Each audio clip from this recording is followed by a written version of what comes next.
Not long ago, in reference to a blog that I'd written, someone had written back to me and said that I was using the wrong word to explain the unexplainable.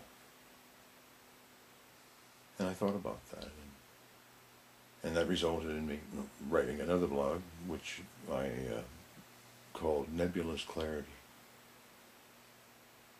And I think nebulous clarity is a great way to explain a lot of differences that one finds in spiritual teachers. Every spiritual teacher has a personality of their own. Some are very dynamic and very, very, very almost bombastic in their delivery and their teaching. Others are silent, like Ramana Maharshi, speaking only when necessary. And a lot of this has to do with personality, residual personality that's there. Just because a person comes upon reality doesn't mean that the personality that they've had all their life is going to necessarily change. It may do, but a lot of the tendencies, as it were, that the person's had in the past are going to remain. And this is going to make the teaching different. And it's very important to remember that no matter who you're listening to, or how sincere they are, they're going to be using words to describe something in which words are not capable of describing. So you're sort of in a situation where you can't even describe it to yourself, because once you've framed it and you've categorized it and you've put it into your mind and you can explain it, then it isn't the truth anymore. It's an interpretation of the truth. It's a putting it into words. It's putting it into sentences. It's the framing of the truth and what knowledge you have. And we all want to share.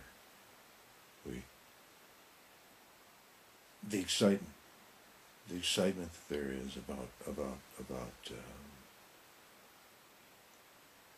just being and being there, and experiencing what's happening right at the moment is so exciting that it's a shareable experience. It's an experience that you want to share, and yet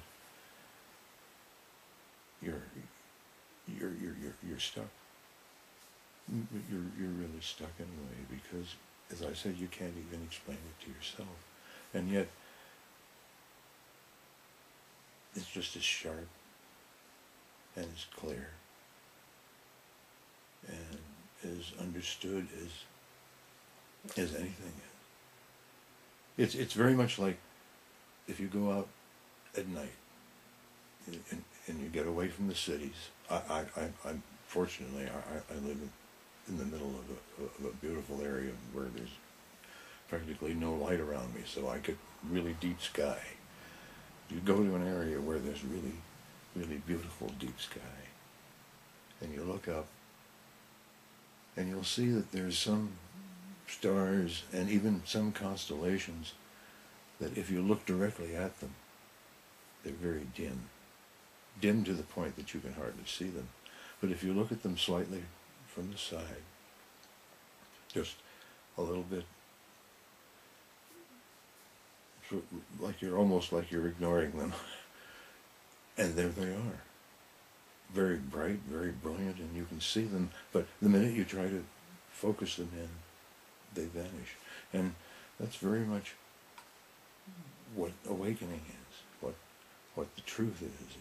It's as soon as you grab it, as soon as you say, I've got it, and I conceptualize it, I can see it in my mind, then you don't have it. It's as simple as that. And yet it's clear, and it's sharp, and it's understood, but it's not conveyable. I think this is why so many teachers, spiritual teachers, have so many different personalities, and a lot of people, I think, follow whatever guru or spiritual teacher that they feel has a personality that they understand, because it's very, very difficult, because in trying to explain, in trying to conceptualize, as it were, so that others maybe will snap into reality by hearing something that maybe is meaningful for them. So it's very important that one try to speak to each person, try to speak to each personality, regardless of whether one sees no separation or not. One has to understand that there is that concept of separation there. And it requires almost a suspension of knowledge.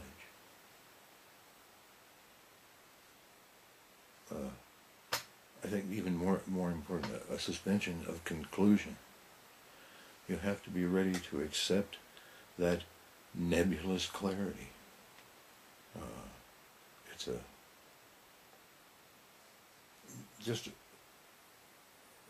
an important thing to be able to just to be, without grasping for an answer, without grasping for, oh, this is why this is happening, oh, this is why this is, but just to be without that.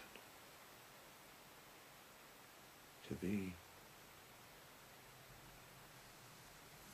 free of any judgmentalness whatsoever, any conclusion. Just being. Just being. It's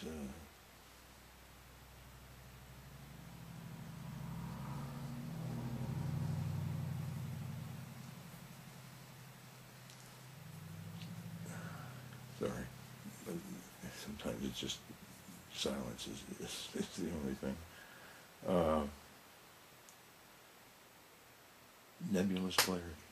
That's what I'm talking about. And this is why I think I hear so many criticisms of gurus and teachers, and I find interesting things from almost all of them. I think that one has to be discerning in whatever one does. But I think that it's very important to know that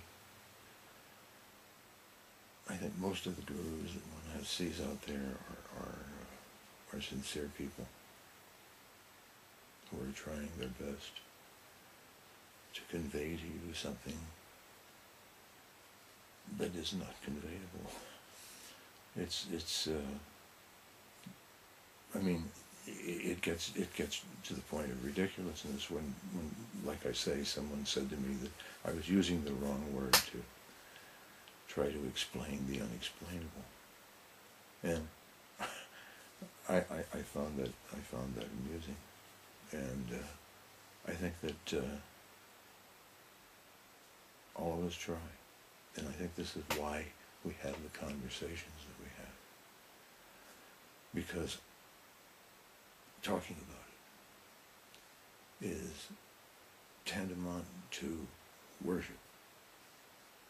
How do I address this wonder?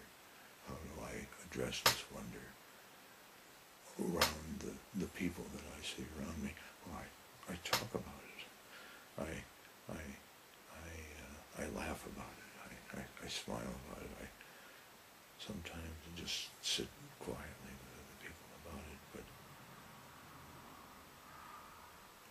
it's something that we want to share. It's something that we need to share. And whatever words we use, whether we find ourselves in the position of teacher or seeker or student or wherever we find ourselves, the connection that we have not only with one another, but the being in that flow, talking about it. I'm going to stop talking about it right now because I think I've said really all I can say. And I just